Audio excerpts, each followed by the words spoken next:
Hi there, welcome to another video from the Vickers MG Collection and Research Association. This one we're releasing on Armistice Day or Remembrance Day 2021. And I just wanted to reflect and share with you some of the photos that I took at London Cemetery and Extension last month. We were passing through the area, as we have done a few times now this year, and did some videos at High Wood again. But in London Cemetery and Extension is where we parked. And it was obviously, as we're there, we will take a walk around and take a look at the cemetery and take a look at the machine gun corps graves that sit within it.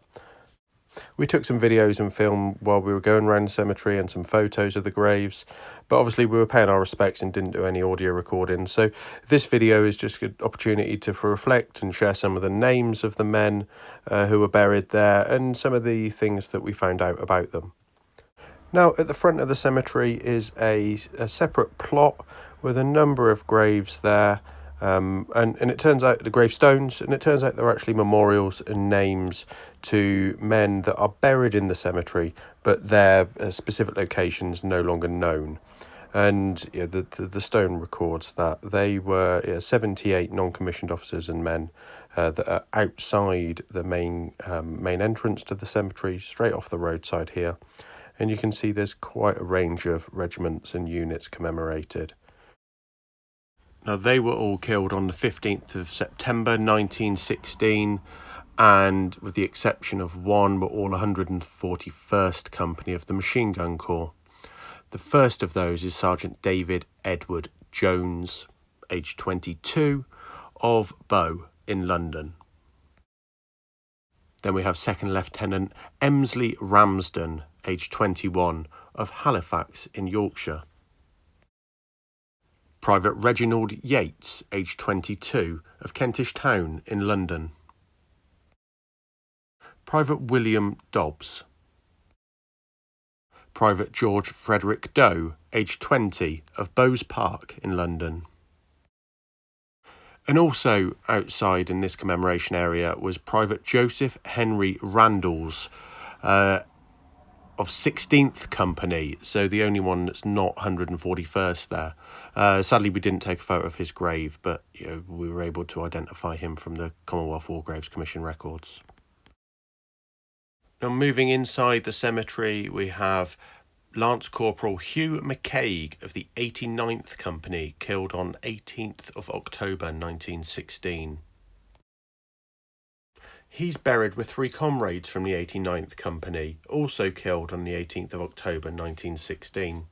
The first of those is John Peachy Lewis, a corporal, who was from Penarth in Glamorgan and had formerly served with the Royal Navy.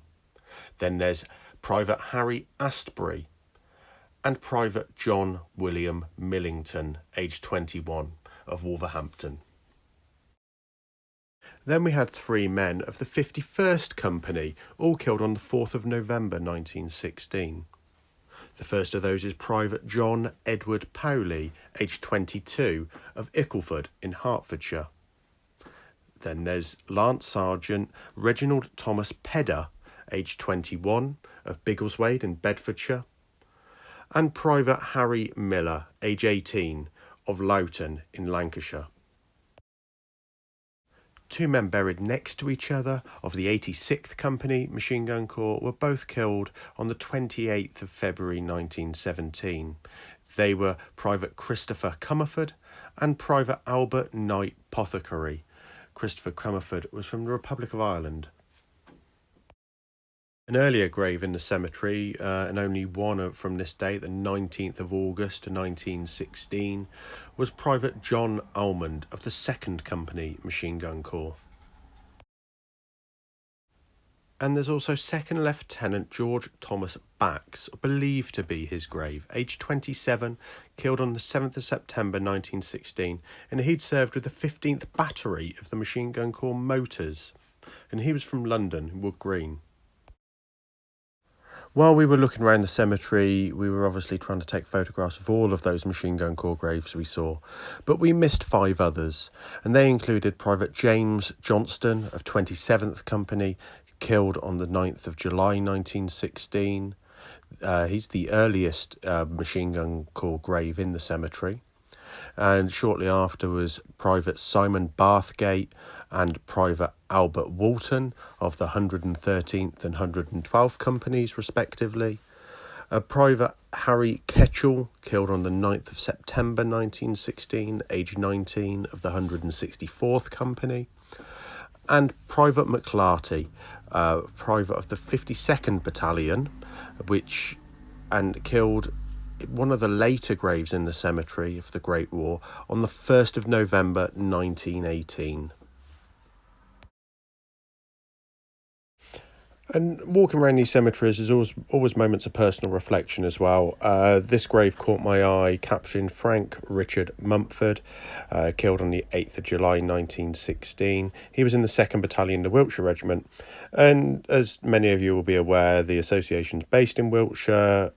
I've lived in Wiltshire all of my life, and I went to school with several people named Mumford, and it was just one of those moments where I thought, it just brings that sort of personal connection back to you that is you cannot avoid when going around these cemeteries. Now, one of the things that struck me particularly as I was going around was the sheer number and volume of soldiers' unknown graves. So just merely headed up, a soldier of the Great War, often with the cap badges you'll see here, identifying that they were members of the Machine Gun Corps. So we took a number of photos of those, but clearly not all of them.